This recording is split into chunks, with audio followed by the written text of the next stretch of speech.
Vous avez vu des milliers d'oiseaux dans votre vie, dans votre jardin, au parc, sur le trottoir, dans les arbres, et pourtant vous n'avez probablement jamais vu d'oiseaux morts, ni couchés dans l'herbe, ni sur une branche, nulle part.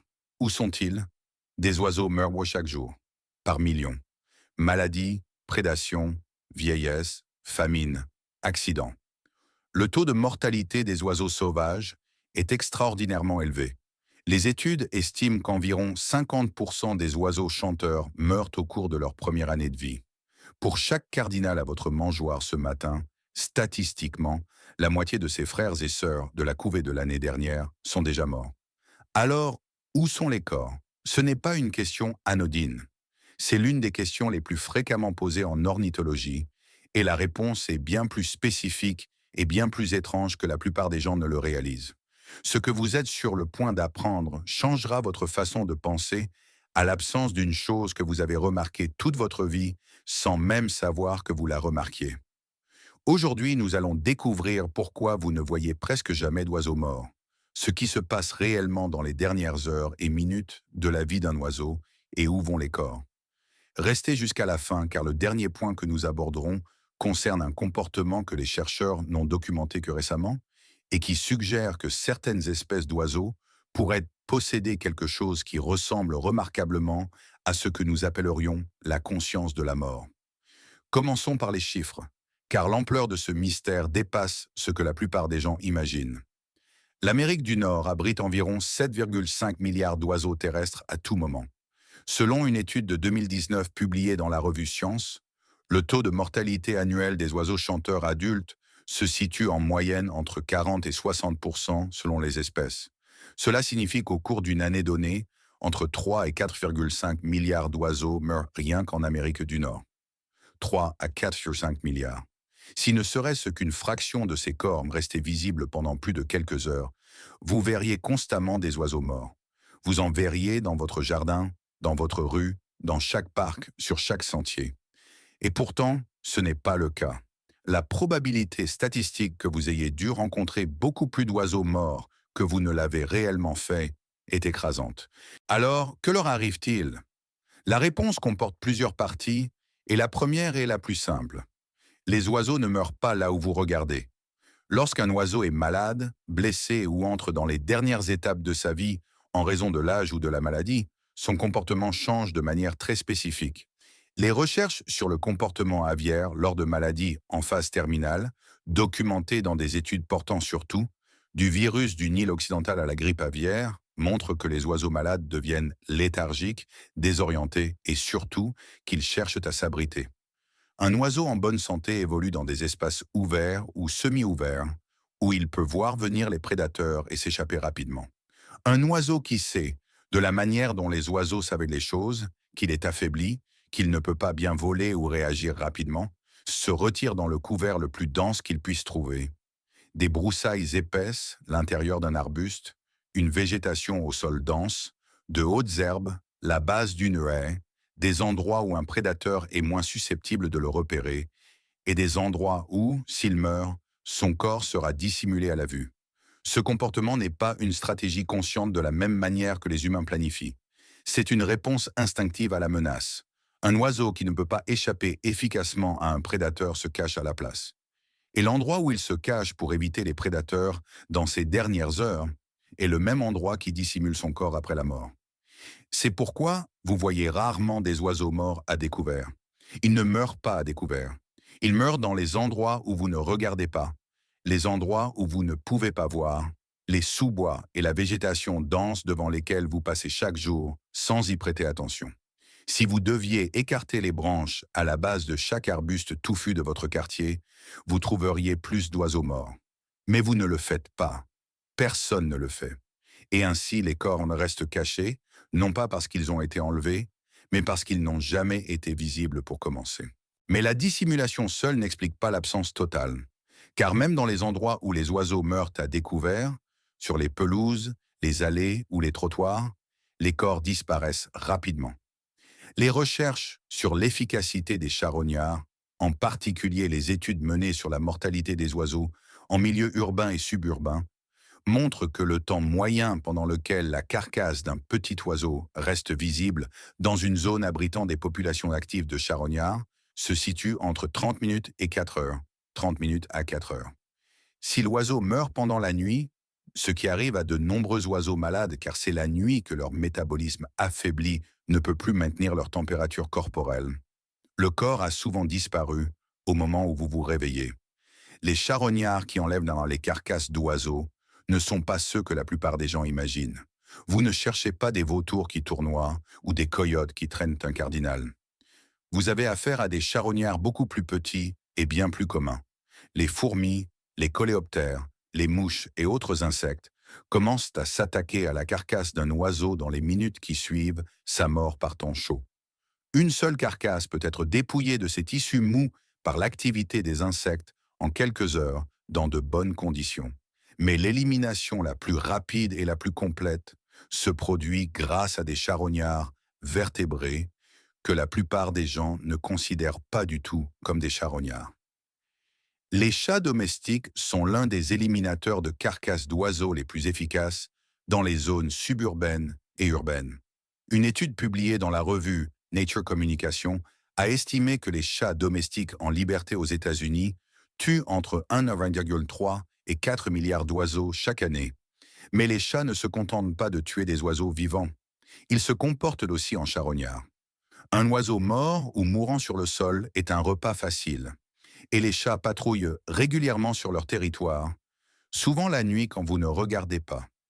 Un chat qui tombe sur un oiseau mort sur une pelouse à 3 heures du matin l'emportera. Vous vous réveillez, l'oiseau a disparu. Vous n'avez jamais su qu'il était là. Les ratons laveurs, les opossums, les moufettes et les renards, qui sont tous communs dans les zones suburbaines et de plus en plus fréquents dans les zones urbaines, sont des charognards opportunistes. Ils n'ont pas besoin que l'oiseau soit frais. Ils prendront une carcasse à n'importe quel stade de décomposition. Les corbeaux et les grands corbeaux, qui sont très intelligents et scrutent constamment leur territoire à la recherche de nourriture, prendront des oiseaux morts. Les geais bleus, qui sont omnivores et opportunistes, se nourriront de charognes. Même les écureuils, que la plupart des gens considèrent comme des mangeurs de noix, fouilleront les carcasses d'oiseaux pour trouver des protéines, surtout en hiver lorsque les autres sources de nourriture se font rares. L'efficacité des réseaux de charognards pour éliminer les petites carcasses est si élevée que les chercheurs qui étudient la mortalité des oiseaux doivent souvent vérifier les emplacements plusieurs fois par jour pour documenter les décès avant que les preuves ne soient effacées. Mais il y a une troisième partie à cela qui est moins intuitive et plus troublante. Certains oiseaux ne laissent pas de corps car ils sont consommés avant de mourir. La prédation est l'une des principales causes de décès chez les oiseaux sauvages. Et la prédation, par définition, ne laisse pas de carcasse visible à l'endroit où vous la verriez. Un épervier brun attrape une mésange en plein vol. Il n'y a pas de corps sur le sol. Le rapace l'emporte sur un perchoir, le consomme et laisse tomber les parties indigestes, les os, les plumes, dans un endroit éloigné de là où vous marchez. Un épervier de Cooper attrape une tourterelle triste à votre mangeoire. Vous voyez une explosion de plumes. Le temps que vous sortiez pour regarder, le rapace est parti et la tourterelle aussi. Ce qui reste, ce sont quelques plumes éparpillées sur la pelouse et en moins d'une heure, ces plumes s'envolent ou sont ramassées par d'autres oiseaux pour servir de matériaux de nidification. La preuve de la mort disparaît presque aussi vite que la mort elle-même s'est produite. Les hiboux et les chouettes sont encore plus efficaces. Un grand-duc d'Amérique ou un petit-duc chassant la nuit attrape un oiseau endormi sur son perchoir. La mise à mort se produit dans l'obscurité. Le rapace nocturne consomme l'oiseau entier ou en gros morceaux et régurgite une pelote contenant les parties indigestes des heures plus tard, souvent à des kilomètres du lieu de la mise à mort. Vous ne voyez jamais l'oiseau. Vous ne voyez jamais l'événement de prédation. Alors la seule preuve que cela s'est produit est une pelote sur le sol sous un arbre lointain. Et à moins de savoir ce que vous regardez, vous passez devant sans la remarquer. Les prédateurs mammifères, les chats, les renards, les belettes font de même. Ils prennent l'oiseau, ils le consomment ailleurs. Le lieu de la mort est nettoyé par le comportement des prédateurs. Aucun corps ne reste. Ainsi, lorsque vous combinez ces facteurs, la dissimulation par l'oiseau mourant, le nettoyage rapide de toute carcasse, exposée par les charognards, et la consommation par la prédation qui ne laisse aucun reste dans des endroits visibles, la probabilité statistique que vous rencontriez un oiseau mort chute de façon spectaculaire. Il faudrait que vous soyez au bon endroit. Un endroit où un oiseau est mort à découvert au bon moment. La fenêtre étroite entre la mort et l'enlèvement par les charognards, et dans un endroit que vous regardez réellement de près, pas sous des broussailles ou un couvert dense, pour voir un oiseau mort. Cette combinaison de facteurs est rare. C'est pourquoi votre perception de ne jamais voir d'oiseau mort est exacte. Vous n'en voyez pas. Non pas parce qu'il ne meurt pas, mais parce que chaque processus écologique qui suit la mort est optimisé pour en effacer rapidement les preuves. Maintenant, parlons de la partie de cette question qui devient inconfortable.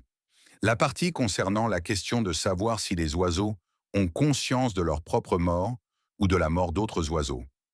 Pendant longtemps, l'hypothèse en ornithologie était que les oiseaux n'ont pas de concept de la mort, qu'ils manquent de l'architecture cognitive requise pour comprendre la mortalité en tant que concept abstrait. Mais les recherches menées au cours des 15 dernières années ont commencé à compliquer cette hypothèse, en particulier en ce qui concerne les corvidés, les corbeaux, les grands corbeaux, les geais et les pies. En 2015, des chercheurs de l'Université de Washington ont publié une étude qui a documenté quelque chose d'inattendu. Lorsque des corbeaux rencontraient un corbeau mort, ils ne l'ignoraient pas. Ils se rassemblaient.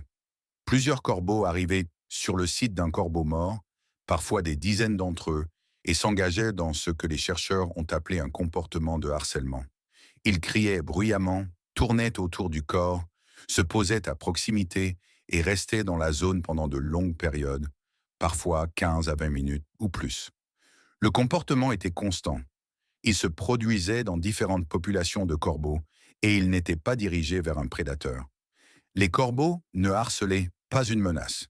Ils réagissaient au corbeau mort lui-même. Ce qui rendait cela encore plus frappant, c'est ce qui se passait ensuite. Les chercheurs ont testé si les corbeaux retourneraient aux endroits où ils avaient rencontré des corbeaux morts. Ils ne l'ont pas fait. Les corbeaux qui avaient participé à un événement de rassemblement autour d'un corbeau mort évitaient cet endroit pendant des semaines par la suite. Même si c'était sur leur territoire, et même si de la nourriture y était disponible, la présence d'un corbeau mort avait marqué cet endroit comme dangereux dans l'esprit des corbeaux vivants. Ils avaient appris quelque chose de cette mort. Ils avaient mis à jour leur évaluation des menaces de cet espace.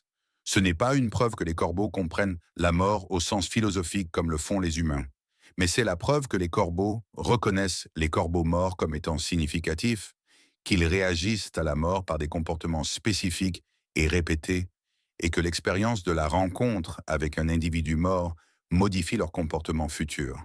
Ce n'est pas rien. D'autres espèces de corvidés présentent des comportements similaires.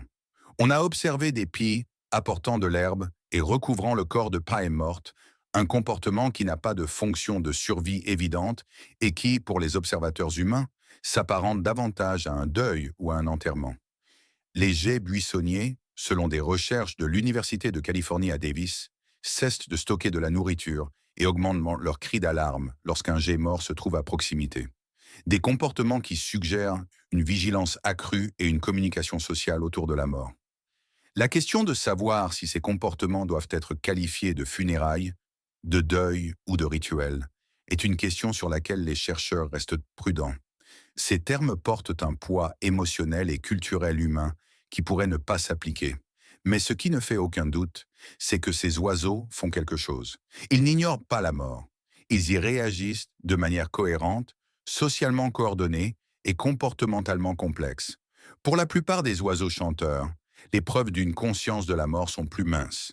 Il existe des rapports anecdotiques de cardinaux ou de rouge-gorge restant près d'un partenaire mort pendant des heures, appelant, revenant à plusieurs reprises, se comportant d'une manière qui suggère la détresse. Mais les rapports anecdotiques ne constituent pas des preuves scientifiques. Et ces comportements pourraient être expliqués par d'autres facteurs. La défense territoriale, la confusion ou la poursuite d'un comportement d'attachement au partenaire qui ne s'est pas encore adapté à son absence. Ce qui est clair, c'est que la plupart des petits oiseaux chanteurs ne s'engage pas dans des réactions de groupe face aux individus morts, comme le font les corvidés. Savoir si cela reflète une différence cognitive, une différence de structure sociale, ou simplement une différence dans la quantité d'énergie qu'un petit oiseau peut se permettre de dépenser pour des comportements non liés à la survie, reste une question ouverte. Voici ce que vous devez retenir de tout cela. L'absence d'oiseaux morts dans votre expérience quotidienne n'est pas un accident. C'est le résultat de stratégies évolutives qui se chevauchent. L'évitement des prédateurs qui poussent les oiseaux mourants à se cacher, l'efficacité des charognards qui éliminent les carcasses exposées en quelques heures, et la prédation elle-même qui consomme les oiseaux avant que les corps ne puissent apparaître. La question de savoir où vont les oiseaux morts a une réponse spécifique et observable. Ils vont dans un couvert dense. Ils vont dans l'estomac des charognards. Ils vont dans les serres et les becs des prédateurs.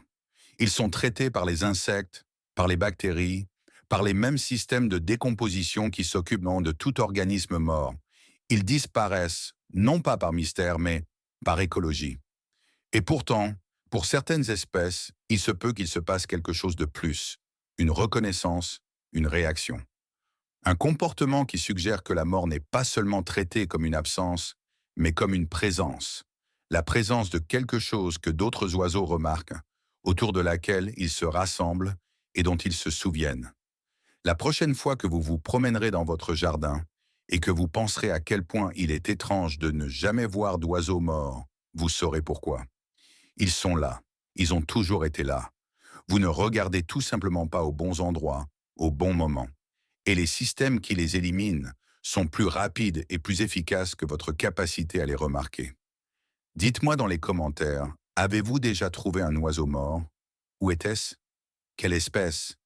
Depuis combien de temps pensez-vous qu'il était là? J'aimerais que vous m'en parliez. Je lis tous les commentaires. Si cette histoire a changé votre façon de voir les coins tranquilles de votre jardin, n'hésitez pas à vous abonner et à aimer la vidéo. Nous découvrons les cycles cachés de la nature qui passent souvent inaperçus. Protégeons l'avenir de nos amis à plumes. La prochaine découverte sera bientôt révélée.